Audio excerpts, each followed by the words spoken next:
So guys, आज की इस वीडियो में हम लोग देखेंगे कि what is API, why to use API and API का यूज भी करके देखेंगे आज की इस वीडियो के अंदर। तो बिना टाइम वेस्ट किए स्टार्ट कर लेते हैं। सबसे पहले देख लेते हैं कि what actually is API. API stands for application programming interface. अब what is application programming interface? API basically आप लोग इस तरह से समझ लो, कोई भी डेटा पड़ा हुआ है, कोई भी डेटा कहीं पर भी रखा हुआ है एक जेसन की फॉर्म में, बेसिकली वो एपीआई कहलाता है। सही है, इतना समझ लो। अब आप लोग को समझ नहीं आया होगा, मुझे पता है, जिन जो पहली बार सुन रहे हैं उनको समझ नहीं आई होगी ये चीज। मैं बताता हूँ कि हम लोग अभी प्रैक्टिकल भी देखेंगे तो आप लोग को सब कुछ समझ में आ जाएगा। आप लोग इस तरह से समझ लो, एक मेरे पास डेटा है, फॉर एग्जाम्पल एक ई कॉमर्स की वेबसाइट है, ठीक है। उसके अंदर कुछ प्रोडक्ट्स जो है वो रेंडर हो रही हैं। अब वो जो प्रोडक्ट्स रेंडर हो रही हैं वो एक एपीआई के थ्रू हमें डेटा मिल रहा है, ठीक है। एपीआई बेसिकली कुल मिला के यही है कि कोई भी डेटा जो एक जगह पर सेव हो और उसको हम लोग फेच करके रेंडर करें, वो एपीआई कहलाता है, ठीक है। एपीआई इतना ही होता है, एक एरे ऑफ ऑब्जेक्ट एपीआई हो सकती है, एक object of array array of object API हो सकती है, एक object of array nested object एक एपीआई हो सकती है, ठीक है। कोई भी डेटा किसी भी फॉर्म में कहीं पर भी पड़ा हो वो एपीआई कहलाता है, ठीक है। अब हम लोग इसकी जो है वो एग्जांपल देखते हैं, देन आपको पता चल जाएगा। हम लोग नोड.जेएस के अंदर, हम लोग पीएचपी के अंदर जो है वो अपनी एपीआई खुद की बनवा सकते हैं, लेकिन हम लोग बनी बनाई एपीआई का यूज करके देखेंगे। हम लोग देखेंगे कि इंटरनेट से हम लोग फ्री फेक एपीआई का यूज कैसे कर सकते हैं। एपीआई तो सेम ही होती है, इंटीग्रेशन का तरीका भी सेम ही होता है, लेकिन हम लोग जो अपनी खुद की एपीआई बनाते हैं वो वेबसाइट के हिसाब से बनाते हैं। यानी हमें जिस चीज की नीड है, जिस एपीआई की नीड है वेबसाइट के अंदर, हम लोग उसी हिसाब से बनाते हैं। तो अब हम लोग एपीआई का यूज कर लेते हैं जो फ्री में हमें इंटरनेट से प्रोवाइड होती हैं। तो अब मैं क्या करता हूं, यहां पर इंटरनेट के ऊपर आ जाता हूं और यहां पर मैं लिख लेता हूं फ्री फेक रेस्ट एपीआईज, ठीक है। मैं यहाँ पर सर्च कर लिया फ्री फेक रेस्ट एपीआईज। तो यहाँ पर आप लोग देखो, जेसन प्लेस होल्डर नाम से एक एपीआई आपको देखने को मिलेगी। लेकिन यहाँ पर मैं आता हूँ और यहाँ पर नीचे स्क्रॉल करता हूँ, डमी जेसन भी एक ऑप्शन है, डमी एपीआई भी आपको जो है वो प्रोवाइड होती है यहाँ पर। तो यहाँ पर मैं एक काम करता हूँ, फेक स्टोर भी एक एपीआई होती है, मैं यहाँ पर लिखता हूँ फेक स्टोर एपीआई। तो इसके अंदर कुछ इमेजेस भी होती हैं, ठीक है। तो यहाँ पर मैं आता हूँ और यहाँ पर जो है वो समझ लेता हूँ, और यहाँ पर मैं क्या करता हूँ, मैं नीचे आ जाता हूँ और ये देखो प्रोडक्ट्स जो हैं 20 प्रोडक्ट्स की मुझे एक एपीआई मिल रही है, ठीक है। ये आप लोग देखो, ये एक एरे ऑफ ऑब्जेक्ट है, ये एक एरे है जिसके अंदर मल्टीपल ऑब्जेक्ट्स है मेरे पास। मुझे क्या करना है, जस्ट इस लिंक को कॉपी करना है, यही मेरी एपीआई है, ठीक है। मैं यहाँ पर आ जाता हूँ नीचे और यहाँ पर मैं एक फोल्डर बना लेता हूँ, ठीक है। तो यहाँ पर मैं आ जाता हूँ और यहाँ पर मैं एक फोल्डर बना लेता हूँ फॉर एग्जाम्पल एपीआई नाम से, ठीक है। और मैं क्या करता हूँ, इसको राइट क्लिक करके ओपन विद कोड कर लेता हूँ। जैसे ही मैं इतना करूंगा तो ये वाला फोल्डर मेरा वीएस कोड में ओपन हो जाएगा। तो यहाँ पर मैं बनाने वाला हूँ दो फाइल्स, ठीक है। तो यहाँ पर सबसे पहली फाइल जो बन जाएगी वो बनेगी index.html की फाइल, ठीक है, index.html। और दूसरी फाइल जावास्क्रिप्ट की बनाता हूँ तो मैं लिख लेता हूँ simple app.js, ठीक है। तो यहाँ पर मैंने दो फाइल्स बना ली। अब मैं क्या करूंगा, index.html के अंदर आकर बॉयलर प्लेट कोड को ले आऊंगा। तो यहाँ पर सिंपल इस तरीके से करूंगा और यहाँ पर लिखूंगा एपीआई इंटीग्रेशन, ठीक है। तो यहाँ पर आप कुछ भी टाइटल डाल सकते हो, लेकिन डेट मेक सेंस कि हम लोग एपीआई को इंटीग्रेट कर रहे हैं तो हम लोग एपीआई इंटीग्रेशन ही लिखेंगे, ठीक है। app.js को लिंक कर लिया। अब मैं क्या करूंगा, यहाँ पर आऊंगा और यहाँ पर मैं एपीआई को कॉल करूंगा।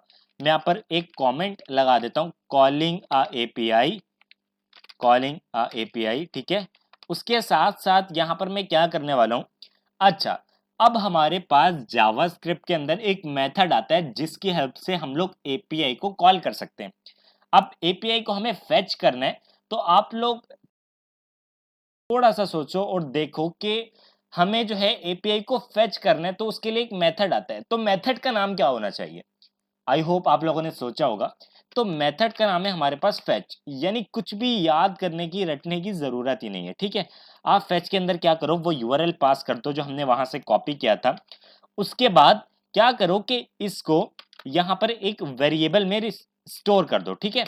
मैंने एक रिस्पांस नाम का वेरिएबल बनाया, जिसके अंदर मैंने अपने एपीआई को फॉर एग्जांपल यहाँ पर स्टोर कर दिया। ठीक है, मेरी जो भी प्रोडक्ट थी, जो भी डेटा था, वो यहाँ पर स्टोर हो गया इस रिस्पॉन्स नाम के वेरिएबल के अंदर। ठीक है, अच्छा, अब मैं एक वेरिएबल बनाता हूं। उससे पहले मुझे डेटा जो है वो कन्वर्ट करना होता है जेसन की फॉर्मेट में। ठीक है, मैं जेसन की फॉर्मेट में ही रेंडर करना चाहता हूं, तो मैंने एक मेथड आता है एपीआई के अंदर ही, रिस्पॉन्स डॉट जेसन। ठीक है, तो मैंने जेसन नाम का मेथड आता है। अगर जो भी वेरिएबल है आप यहाँ पर वो लगाओ और डॉट जेसन लगाओ, तो डेटा जो है वो जेसन में कन्वर्ट हो जाएगा। ठीक है, तो मैं क्या करता हूँ, इसको भी एक वेरिएबल के फॉर्म में सेव करवा देता हूँ। मैं लिखता हूँ let data is equals to response dot Jason.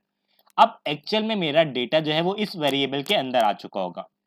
But अगर मैं यहाँ पर कंसोल लॉग करूं और डेटा को मैं यहाँ पर कंसोल करवा दूं और यहाँ पर मैं इंडेक्स डॉट एचटीएमएल के अंदर आकर गो लाइव पर क्लिक कर दूं या राइट क्लिक करके ओपन विद लाइव सर्वर करूं, तब भी ये लाइव हो जाएगा।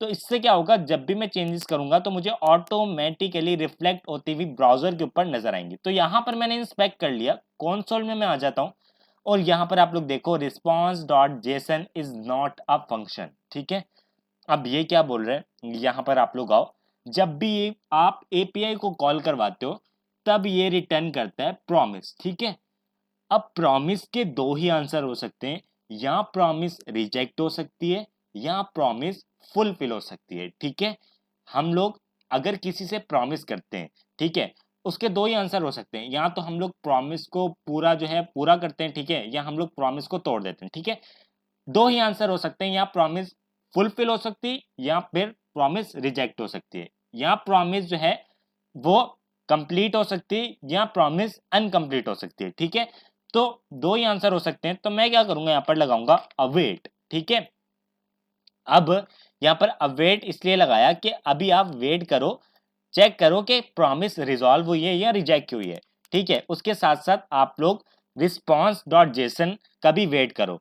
सबसे पहले तो इसका वेट करो कि डेटा हमें मिला है या नहीं। सही है, हमें हम लोग तो गूगल से उठा रहे हैं ना एपीआई, हम लोग चेक कर रहे हैं कि हमें डेटा मिला है या नहीं। सही है, अगर मिल गया फिर वेट करो रिस्पॉन्स डॉट जेसन का।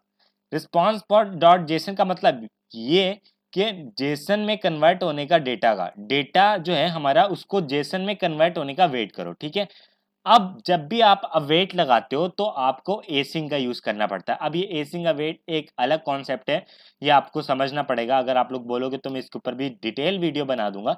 ठीक है, तो यहाँ पर मैं क्या करूंगा, सिंपल एक फंक्शन बना लूंगा और यहाँ पर लिखूंगा एपीआई कॉल और इस फंक्शन के अंदर इस चीज को डाल दूंगा। ठीक है, तो यहाँ पर इस पूरे को मैं यहाँ से कॉपी करके इस फंक्शन के अंदर डाल दूंगा।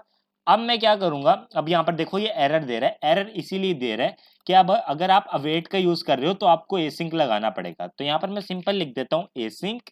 ठीक है, अब हमारी एपीआई कॉल हो गई है। मैं यहाँ पर सिंपल एपीआई कॉल वाले फंक्शन को कॉल करता हूँ और यहाँ पर आप लोग देखो मुझे 20 डेटा जो है वो यहाँ पर मिल चुके हैं और मेरी एपीआई जो है वो सही से इंटीग्रेट हो गई है। अब मैं अगर चाहता हूँ कि यहाँ पर मैं डेटा को रेंडर करूँ अपने यहाँ पर बेसिकली ब्राउजर के ऊपर, तो वो भी मैं कर सकता हूँ। अब आप लोग सिंपल क्या करो, आप लोग जो है वो सिंपल कुछ जो है वो यहाँ पर डिव वगैरह बनाओ, इमेज वगैरह बनाओ और इस एपीआई को यहाँ पर रेंडर कराओ। ठीक है, तो क्योंकि एपीआई तो हमने कॉल कर ली, बस अब इस डेटा को यहाँ पर रेंडर करना है। बहुत ही ज़्यादा सिंपल है, एक इमेज बनाओ और डेटा जो भी आपका वेरिएबल का नेम है वो यहाँ पर डेटा डॉट इमेज लिखो तो इमेज मिल जाएगी। तो सब चीज़ें यहाँ पर मिल जाएंगी। तो सिंपल इतना सा काम है, अब आपको डेटा को रेंडर करना है, ये आप लोग के लिए टास्क हो सकता है। तो आज इस वीडियो के लिए इतना ही guys, I hope video helpful था। अभी के लिए इस वीडियो में इतना ही। Thank you so much guys for watching this video and I will see you next video. Take care.